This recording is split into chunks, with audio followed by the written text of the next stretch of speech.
با شما برای جبران. بیمه دی.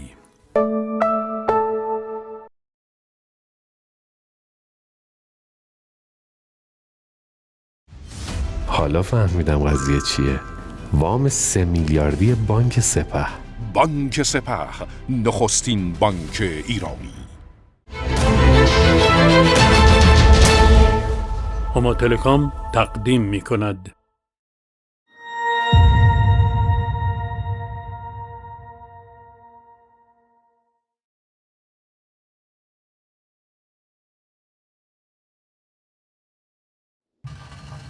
تنها اومدی؟ چون تنها. چی شده؟ من کاری کردم؟ مغزم که رد میداد حرفای اردلان برام معجزه بود. بیا اینجا باش، بیا اینجا بشین ببینم چی. مرسی. خب تعریف کن. بگو چی شد؟ مشکل عشقیه؟ شیلا دلتو شکونده؟ شیلا کمرمو شکسته. میشه واضح تر بگی منم بفهمم؟ شیلا مریض شده. خیلی. شیلا ایدز داره. چی؟ امیر؟ خودش بهت گفته؟ مرجان شاپسن.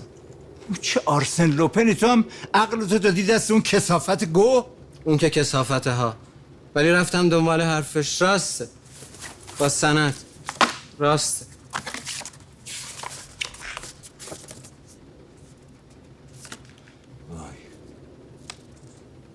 وای ندیدین چه بیجونه؟ ندیدین از حال میره؟ هی دستش زخم میشه نمیذاره کسی نزدیکش شه. مغزم رد داد آقا مرتضی. نمیتونم تحمل کنم. باورم نمیشه کاری که شیلا با خودش کرده. خجالت بکش امیر. تو دوستش داری؟ اصلا دوستش هم نداشته باشی. تو چجوری به خودت حق میدی راجع به دختر مردم قضاوت کنی؟ یعنی چی آقا مرتضی؟ یعنی میگم گوش کن، تو ناامیدم کردی امیر جون. ناامیدم کردی. ما چه میدونیم چی شده؟ ما چه خبری داریم؟ ما چه میدونیم چه بلایی سرش اومده یا چه بلایی سرش آوردن؟ چه فرقی میکنه؟ خیلی فرق میکنه. اون عشقته. وقتی تو راجع به عشقت اینجوری صحبت کنی وای به حال بقیه. شیلا بعد از مادر و خواهرم بزرگترین عشقم روی زمین. خیلی خوب، برو باش حرف بزن. برو بهش بگو میدونم. ببین چی میگه.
آقای مقدم، شما توی خانواده‌ای به دنیا اومدید که متاسفانه لحاظ معیشتی و اقتصادی وضع خوبی نداشته. با اینکه پدرتون تو کارگاه لنزسازی کار میکرده ولی بازم نتونسته یک رفاه نسبی برای شما فراهم بکنه. شما آدم خیلی مغروری هستید، خیلی. بعد فوت مرحوم پدرتون واسه اینکه دستتون تو جیبتون باشه رفتید تو بازار ماهی فروش را کارگری کردید، پادویی کردید، همه چی تا شکم مادر و خواهر کوچکترتون رو سیر کنید. تا همینجا رو میدونین؟ میدونین خواهر کوچکترم 9 سال با ماسک میخوابه از ریزگردا؟ میدونی دایی بزرگترم 35 سال با یه پا راه میره جنگ عمو، حلوا پخش نمیکنن که. همه دار و ندار خونه آدم تو جنگ رفت. فقر رو به رخ ما نکش. جناب قاضی، ایشون حق ندارن زندگی خصوصی منو تو یک دادگاه علنی روی دایره بریزه. آقای قاضی، اعتراض دارم. آقای سایی صحبتایی رو مطرح میکنن که مربوط به پرونده شخصیت موکل منه. نباید اینجا توی این دادگاه به این شکل مطرح بشه. اعتراضتون وارد خانم وکیل. آقای سایی، شما هر سوالی که مطرح میفرمایید و هر مطلبی رو که میگید باید در راستای دفاع از کیفرخواست باشه. لطفاً حاشیه نرید. جناب رئیس، اتفاقا مطالبی که عرض میکنم با کیفرخواست در ارتباطه. همون موضوع غرور که عرض کردم دیگه. این مقدمشه. دیدید که انقدر غرور داره که اجازه نمیده به شخصیتش توهین بشه. آقای مقدم، حدود 3 سال پیش شما به هتل مرجان شاهپسند میرید و مرجان شاهپسند شما رو از اونجا میندازه بیرون که زحمت رو نبینید. من خودم رفتم. دارم حرف میزنم، گوش کن. حرف زدی گوش کردم. 2 سال پیش شاهپسند برمیگرده پیش شما با خبر بیماری مهلک سرمد. ادعا میکنید که میخواسته شما رو از لحاظ مالی به خودش وابسته بکنه، درسته؟ بله، کاملا. جناب رئیس، از همه این مقدمات به یه نتیجه میرسیم. امیر مقدم نسبت به مرجان شاهپسند از مدتها قبل کینه شخصی داشت. خیر، من کینه بهشون نداشتم. انتقام من از شبی شروع شد که اونا اون کارو با اردلان کردن. شما دارین نظر شخصیتون رو به دادگاه القا میکنین. آقای سایی، موکل من با انگیزه شرافتمندانه مقابله با فساد مرتکب جرم شده. خانم کاویان، با همه احترامی که برای شما قائل هستم اجازه بدین در حیطه این جرم کلمه شرافتمندانه رو ازتون قبول نکنم. بنده دیگه عرضی ندارم. بله والله. شما حرفی که باب میلت نیست رو نمیپذیری. مرجان شاهپسند یک معلوم الحال جناب قاضی. یه حیوانیه که آروم اگه باش دستش جواد، برسه... آروم باش لطفا. خواهش میکنم آروم. آقای قاضی، من نمیدونم چرا آقای سایی دارن تلاش میکنن موکل من عصبی کنن. موکل من داره صادقانه همه چیزو بیان میکنه.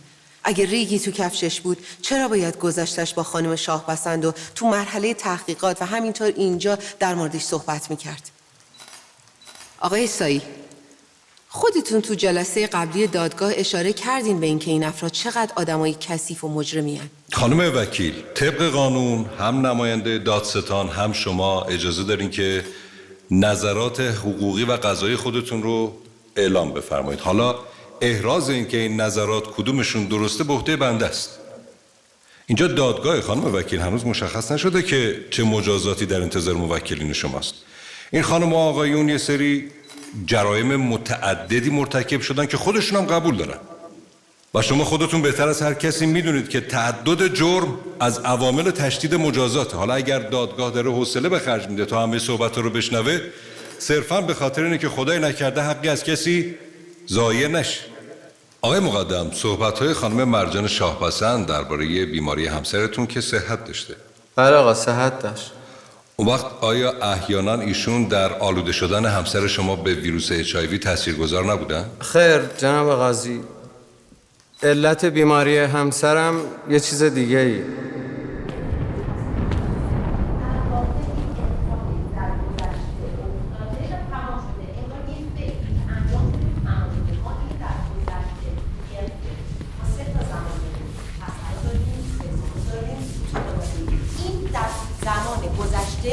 این اتفاق افتاده؟ از این میای بیرون. کارم واجبه. بله، شما برین، من میام. زود لطفا. بله بفرمایید. پس برای این فعل پس کمپوزه ما از زمان ببخشید بچه‌ها، J'arrive tout de suite.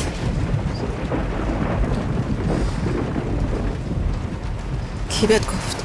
چه فرق میکنه؟ تو باید میگفتی که نگفت. کی بهت گفت میرم ها؟ نسرین.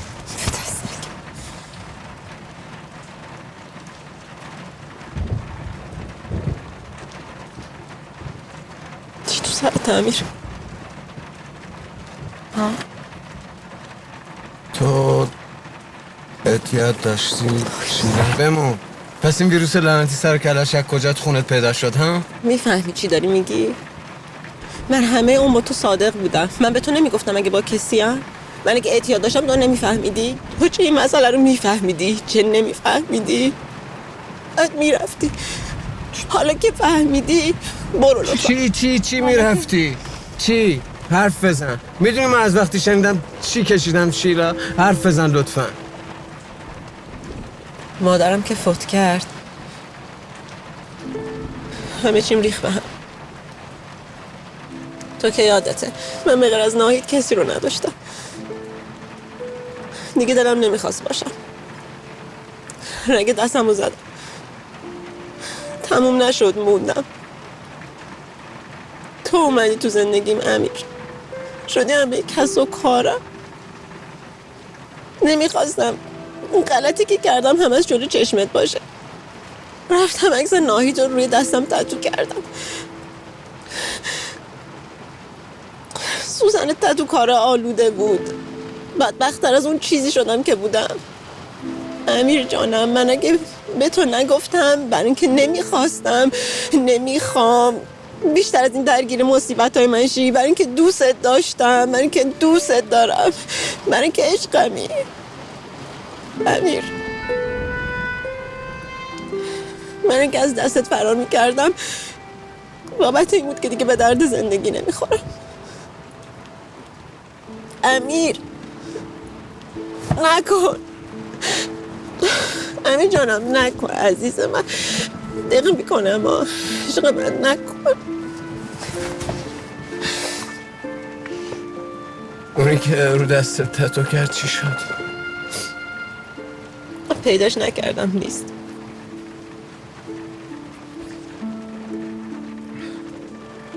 از الان تا آخرین روز عمرت شیلابی خریش خودمه. چه بخوای چه نخوای. یه روز به جای من تصمیم گرفتی حالا نوبت من. بی محلی کنی بد خلقی کنی آدم حسابم نکنی خودتو خسته کردی. من خسته نمیشم. هستم تا تهشم هستم.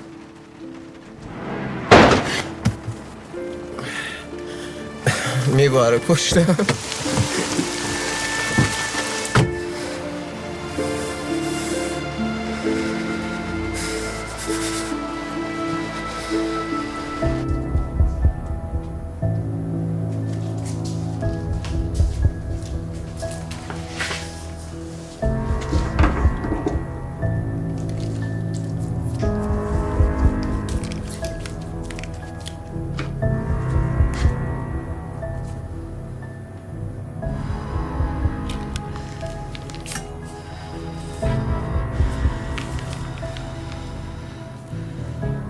توی نمونه کبد اردلان اتیلیک هست.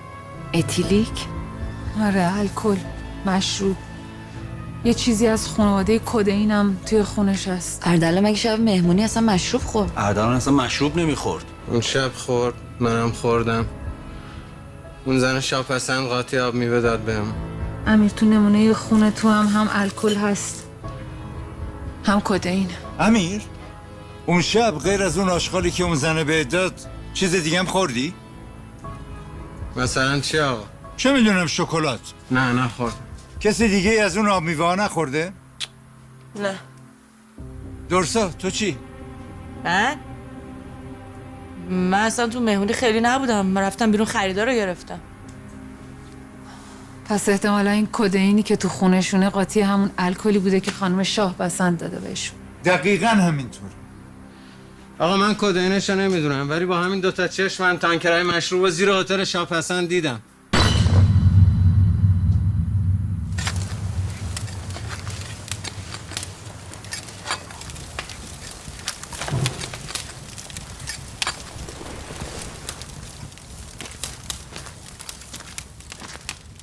خوشا فصلی که دور از غم، همه کشانه روشانه، دست و دست سایه با سایه، شو رفت خانه و خانه، خزانه زرد سال، نوبتی تمومه، بهار از راه رسیده، زندگی چجور، بیاین با هم بشیم یار، همه همراه و هم بابا، دلم روشن بشه با هم، جدا نبوده از دل و خزانه زرد ای سال، نوبتی تمومه، بهار از راه رسیده، زندگی چجور. بردارم بدو پیشو، بدو پیشو، بدو نوشم و نیشم، بدو آخرینش دوادار دل ریشو، خزانه زرد ای سال، نوبتی تمومه، بهار از راه رسیده، زندگی چجور، خزانه زرد ای سال، نوبتی تمومه، بهار از راه رسیده، زندگی چجور. شرم روزونه اول با نگاه مسته، خزانه درد ای سال، نوبتی تمومه، بهار از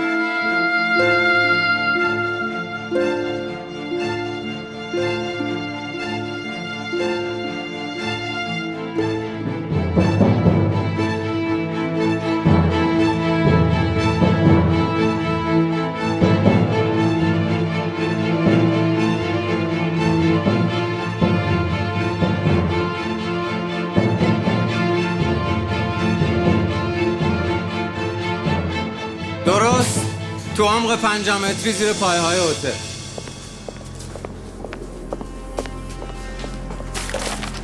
اینو عمق آب زیر اتاقه کمتر از 3 متر، اما تو مرکز هتل یعنی این محدوده یهو میشه چیزی حدود 50 متر. یه گودال عمیق که تانکرهای مشروب درست کف همین گودال. چند تا؟ 4 تا 10,000 لیتر. خب پس بهترین موقع برای اینکه بفرستیمشون هوا زمان بارگیری. اتفاقا اصلا زمان مناسبی نیست به خاطر اینکه خود مرجان و آدماش کاملا حواسشون هست اون موقع. معمولا یه کشتی اماراتی با فاصله 5 کیلومتری از هتل نزدیک مرز میاد برای تخلیه. مسیر اینجا تا خود مرکز هم همش لوله کشی زیر دریا. خب موقع بارگیری خوبه دیگه. عزیز من مگه نمیبینی میگه دم تانکر رو گرفتن؟ نه کشتی اماراتیه رو میگن. نداری گیم نیستم. ببینید چیزی که واضحه عملیات ما موقع بارگیری انجام نمیشه. تمام. و نکته دوم که خیلی مهمه اینه که موقع عملیات مرجان شاهپسند نباید تو هتل باشه. آقا مرتضی بی برو برگرد چنین نما دستگاهی داره مانیتورینگ میشه. خب معلومه که میشه. امیر چجوری شناختن؟ چجوری آوردن؟ دقیقاً. یه مسئله دیگه این که زیر کف اتاق شیشه‌ایه. یعنی ما بخوایم بریم پایین به راحتی مسافرها ما رو میبینن. هم به دلیل مسئله‌ای که تو مطرح کردی و هم به دلیل حفظ جون مسافرها باید هتل رو تخلیه کنیم. من میگم مگه نمیگین تانکرها رو سیاه چاله است؟ خب اونا رو چجوری باید نابود کنیم اصلا؟ باید منفجرشون کنیم که با انفجار اون هتل هم بره هوا. مهمونا رو چجوری از هتل خارج کنیم؟ اونو بهت میگم. بچه‌ها پرت و پلا حرف نزنید لطفاً. برو پای تخته. استاد تخته است. نکته اول، مرجان شاهپسند نباید تو هتل باشه موقع عملیات. چجوری بکشیمش بیرون؟ به طمع تصاحب گروه 7. امیر بله. تو باش قرار بذار برای فروش گروه 7، اما نه تو کیش، تو تهران. من اونجا به عنوان وکیل شما میرم باهاش صحبت کنم. بابا اصلا نمیشه که بدون شما. نمیای شما؟ قربونتون برم. جز که من فراری ام، چه هوایی چه دریایی وارد بشم شناسایی میکنم، میگیرنم. خب آقا گیریم روز عملیات مرجان تهران. هتل رو چجوری تخلیه کنیم؟ با یه آتش بازی کوچیک. وقتی فضای هتل پر دود بشه آلارم‌ها صدا میکنن و کارکنان هتل خودشون مهمونا رو خارج میکنن. حالا آتش سوزی رو کجا را بندازیم؟ تو اتاق خودش چطوره؟ نه. سویتا. رستوران. نه. رستوران. رخشون خونه. احسنت. میدونین چرا؟ چون پر ملافه، حوله و دستماله. هم زود آتیش میگیرن هم خوب دود تولید میکنن. کافیه یکی از ماشینای رختشویی اتصالی کنه. خب مسئولیت این کار کی به عهده میگیره؟ من. عالیه. الان مرجان شاه بسن تو هتل نیست. هتل هم تخلیه شده. چیکار باید بکنیم؟ باید بتونیم یه مقدار سوخت مواد آتش‌زا بریزیم توی اون تانکرها که بتونیم آتیششون بزنیم. تانکر مشروبه، خب پر الکل دیگه. آره، ولی الکل که تو لوله ها نیست، همش تا قطره آخر تو خود تانکراست. خب پس ما باید حتما بتونیم یه سوختی مثل بنزین یا نفت به اونجا برسونیم. کاملا درست. آقا یه مشکلی هست. ورودی اصلی به تانکرهای دریچه هست که همیشه بسته است. اون دریچه رو تو باید باز کنی امیر. ببین طبق گزارش خودت باز شدن اون دریچه نرم افزاریه، درسته؟ بله. مهندس کامپیوترم هم تویی. هکش کن. خیلی کار سختیه. میدونم سخته ولی هکش کن. خب حالا دریچه باز شد، سوختو چجوری برسونیم تا اونجا؟ ببین صبح روز عملیات ما باید یک شیلنگ از طریق قواسی وصل کنیم به دریچه‌ای که امیر میگه. سخته. سوخت یک لنج تفریحی در 2 کیلومتری هتل کار ما رو راه میندازه. فردا صبح تو روزنامه ها می نویسن هتلی در کیش به علت آتش سوزی در رخشویخانه و پنهان کردن 4 تانکر الکل منفجر شد. پس موقع بارگیری ورود نمی‌کنه. فهید.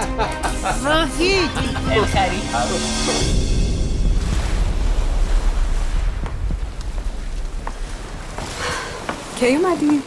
یه ربی میشه. یه بلیت برام بگیر، فردا میرم تهران. برگشتشم پس فردا. تهران چه وقته؟ یه روزه میخوای؟ سرکله رفیقت پیدا شده.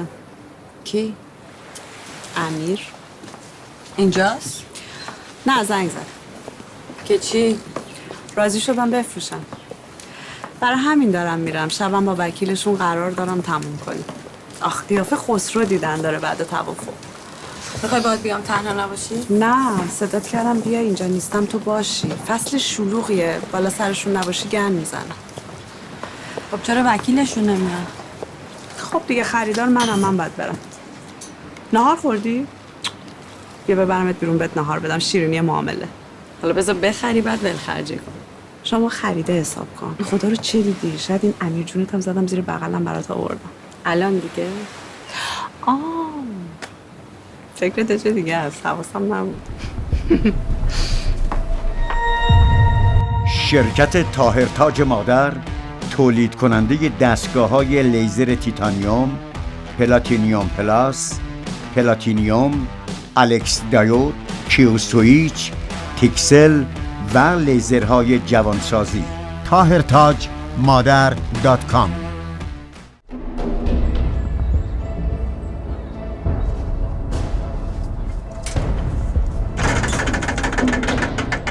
آقا عدنا؟ بله. امیرم. ماشین داری؟ بله سر کوچه است. برو بشین تو ماشین تو.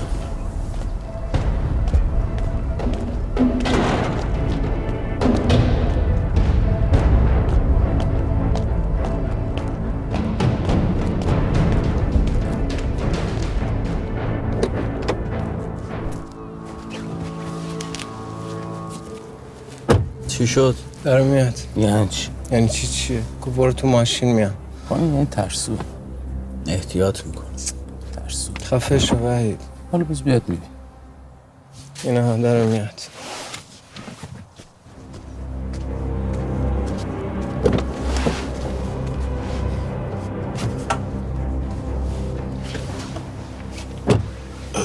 گفتی تنهایی که؟ کی گفتم؟ نگفتی؟ پرسیدی اصلا؟ نپرسیدم؟ نه. فکر کردم که پرسیدم. خب امر. آقا مرتضی حرف نزد باهاتون؟ نه چه حرفی؟ آقا من خودم سر کار بذارم، این اصلا اینجایی نیست. آقا روز بخیر. این اداها چیه؟ بشین ببینم. پشیمون شدم. یعنی چی پشیمون شدم؟ مگه ما اسکل توییم؟ این کار خطرش زیاده، به پولش هم نمیارزه. پس میخواید دبه کنی؟ یه دقیقه وایسا، اصلا خطرش برای تو چیه؟ لنج شما دارین، لنج من دارم، شما میخواین از داخل لنج من بزنید. پولشو گرفتی. کسی هم نمیفهمه. میفهمن، اگه هم بفهمن برام گرون تموم میشه. تو اگه مثل الان خودتو خیس نکنی کسی نمیفهمه. خیس نکنی چیه؟ مؤدب باش. ببین مثل یه بچه حرف گوش کن، ساعت 8 شب میای اسکله تورنج، بشه 8 تا 5 دقیقه سر تو سینت فردا صبح. این کارو میکنه دیدم. الباقی پولم چی میشه؟ بعد کار. قبلش کاری که بهت گفتم. ببین بیا کارتو مثل آدم بکن، پولتو بگیر برو خلاص. میبره ها. خیلی خوب باشه. فقط یه شرط دارم. شرط مرد نکن واسه من. وایسا ببینیم چی میگه، بگو. ساعت 6 عصر لنچو با 10,000 لیتر سوختی که خواستیم براتون میارم اسکله، اما خودم میرم. خودتون برونین، تهشم مشکلی پیش اومد میگم شب دوز برده، صبح فهمیدم. لنچو که بردین به مرتضی بگو پولمو بده. قبوله. خلاص. خلاص.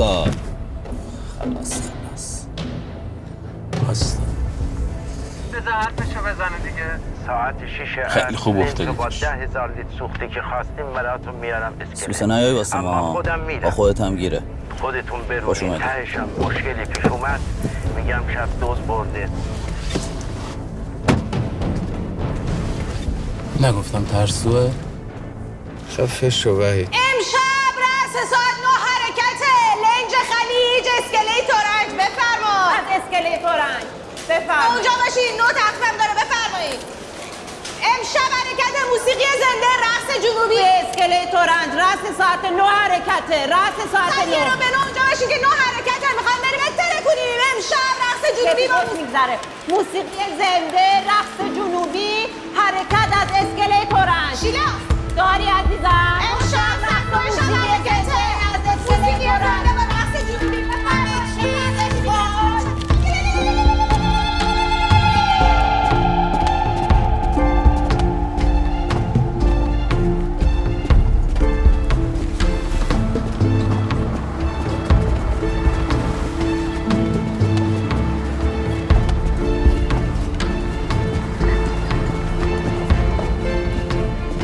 آقا حسام؟ بله خودمم. ما رو امیر فرستاده. اسم قشنگتون؟ باران. آنی. خوش اومدید. فقط بالا غیرتاً واسه ما شهر درست نکنید. ما اومدیم شهر رو بخوابونیم.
آقا فقط دوربین گوشی استفاده. لطفاً دیگه کسی رو نده، میخوام راه بیفتم.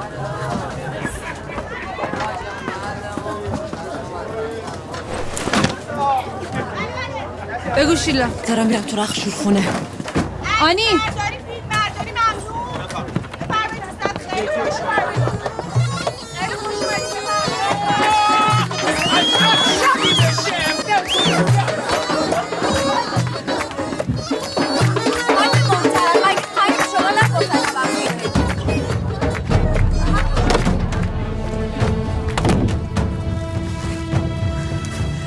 من تو عملم. وحید را بیافت. دارم را بیافتم. وحید وحید شیلا آماده است. آمایی بدوین جونم امیر. داریم را میفتیم.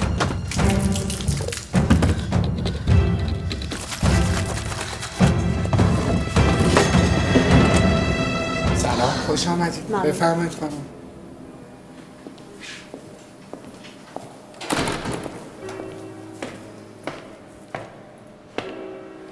سلام آقای کوروشنیان.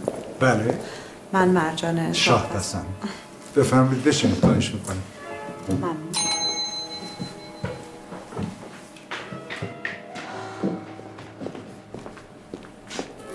این گل برای شماست. برای من؟ بله، عادتمه. البته وقتی که با خانم ها قرار دارم. چه جنتلمن. شما مگه خودتون زن ندارین؟ مگه شما شوهر دارید؟ نگاه به سن و سالم نکنید.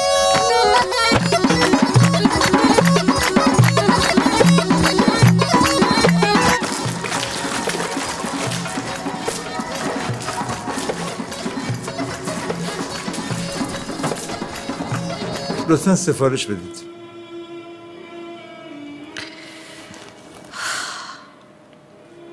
خیلی به نظرم رستوران خوبی نمیاد. اتفاقا خیلی رستوران خوبیه، به خصوص برای قرار امشب ما. چرا این حرفو میزنین؟ غیر از من و شما مشتری دیگه ای نداره.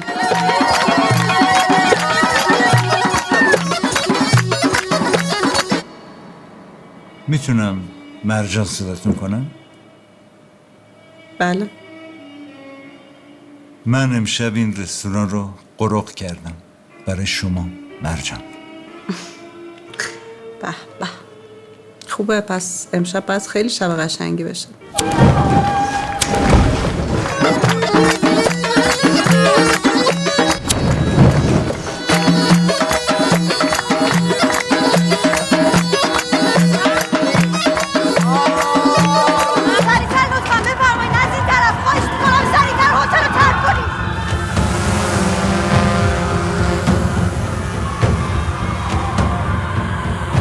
بله الان میتونین تصویر رو ببینین آقا مرتضی. من استیک میخورم، تیبون. خوبه، خیلی خوبه. چی؟ انتخابتون رو میگم. درجه 1. شما چی میخورین؟ من شبا شام نمیخورم. پس برای چه قرار شام گذاشتین؟ که بشینم شام خوردن شما رو تماشا کنم. بچه ها داریم میرسیم.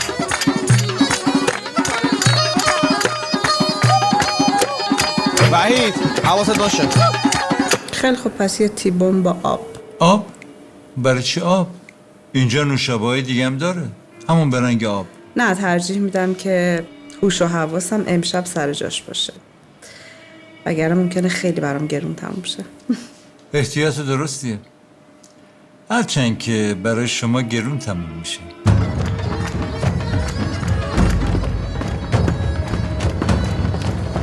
بچه ما داریم میریم تو موتورخونه. بودو آقا بودو، زودتر از این طرف خارج بشید.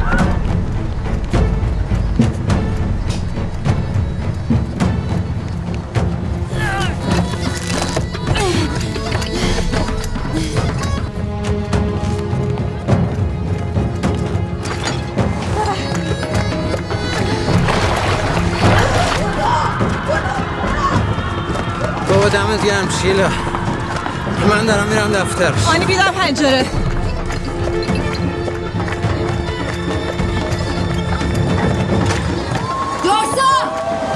معامله باید برد باشه. بله درسته. به خصوص وقتی در برابر من یه خانم زیبا مثل شما نشسته باشه. من باید منافع شما رو در نظر بگیرم.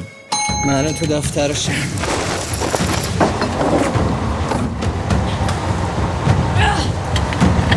میتونم قبل از هر چیز یه سوال از شما بکنم؟ بفرمایید. چرا 7؟ خب این همه برند هست. اصلا شما خودت میتونی یه برند جدید تأسیس کنی.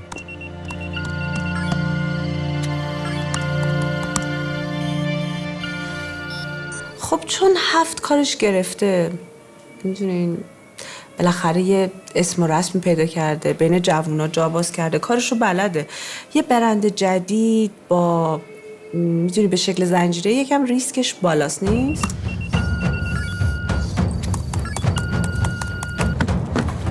امیر! ولی من تعجب میکنم چرا هر کس میخواد این برند رو بخره میخواد تبدیلش کنه به زنجیره‌ای. مگه کسی دیگه هم میخواست بخره؟ کسان دیگه. البته بچه ها میل به فروش نداشتن. شما خیلی خوششانسین که برای شما قرار گذاشتن. البته منم خوششانسم.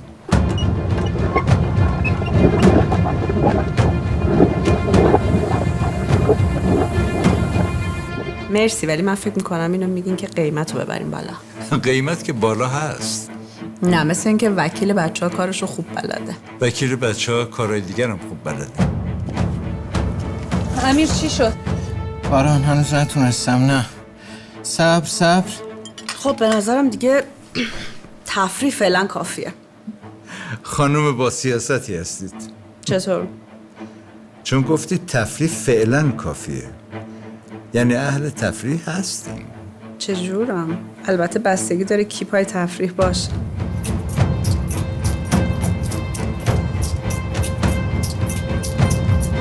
نکن دیگه.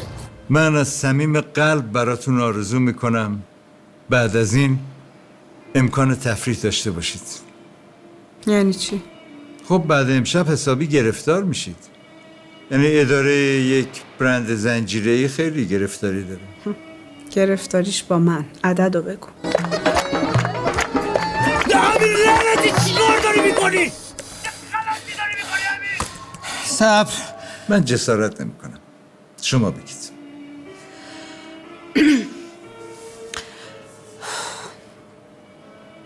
$5 میلیارد. دلار؟ این که شوخی بود دیگه. آخه مشتری قبلی 8 میلیارد پیشنهاد کرده بود ولی بچه‌ها حتی حاضر به مذاکره‌ام نشدن. بچه‌ها من کارم تموم شد. میتونم بپرسم مشتری قبلی کی بود؟ نه امکانش نیست. خیلی خب من عددو گفتم، حالا شما بگید. اگر بخوام منصفانه عمل کنم و سود موکلینم رو در نظر بگیرم، آخه باید سود شما رو در نظر بگیرم. پیش و تابش ندین آقای وکیل. عددو بگین.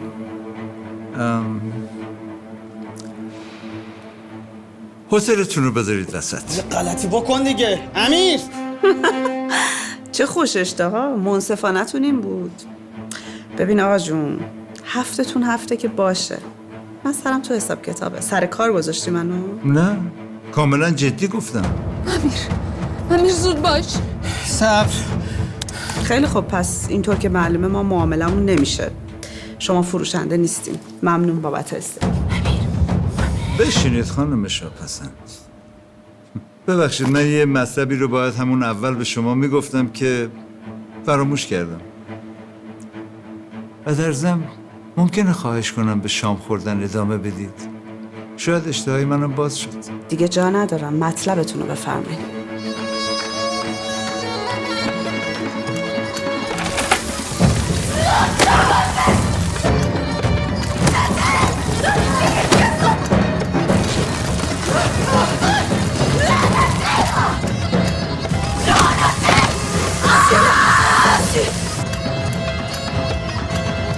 بجام امیر، بجام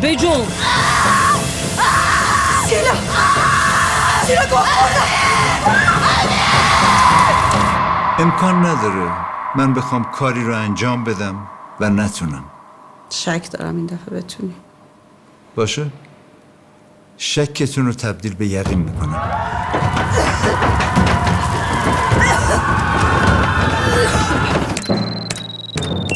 فیتالیتی شاد باران باز شد فیتالیتی باز شد.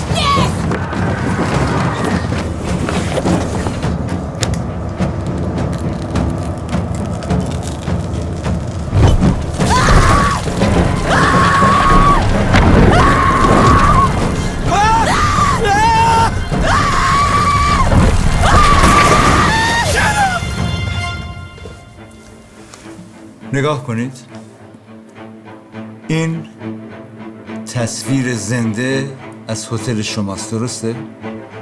خب که چی؟ حالا خوب نگاه کنید، خوب دقت کنید.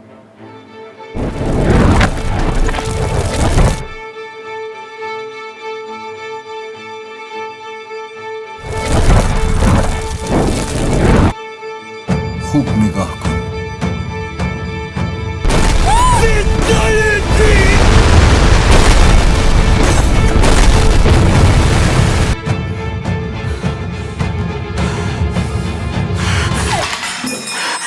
حالا میمونه امضای این معامله که برای اون باید با من بیایید. شیلا شیلا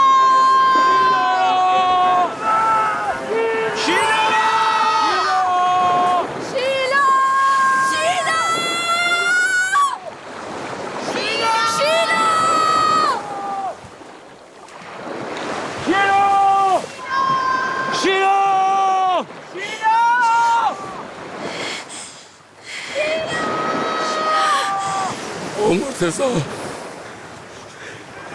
شیلا رفت. شیلا رفت.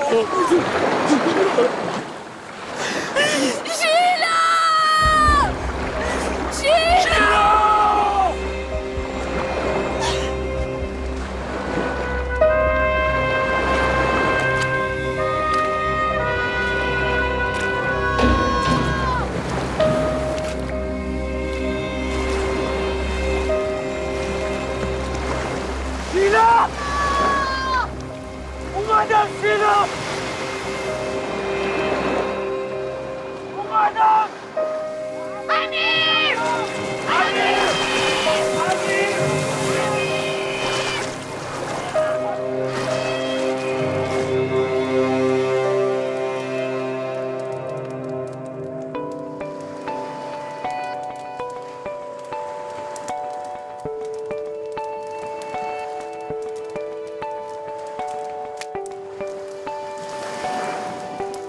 کیه؟ الو کیه؟ کجا؟ کی؟ زنده است؟ شیلاست. شیلا. شیلاست. شیلا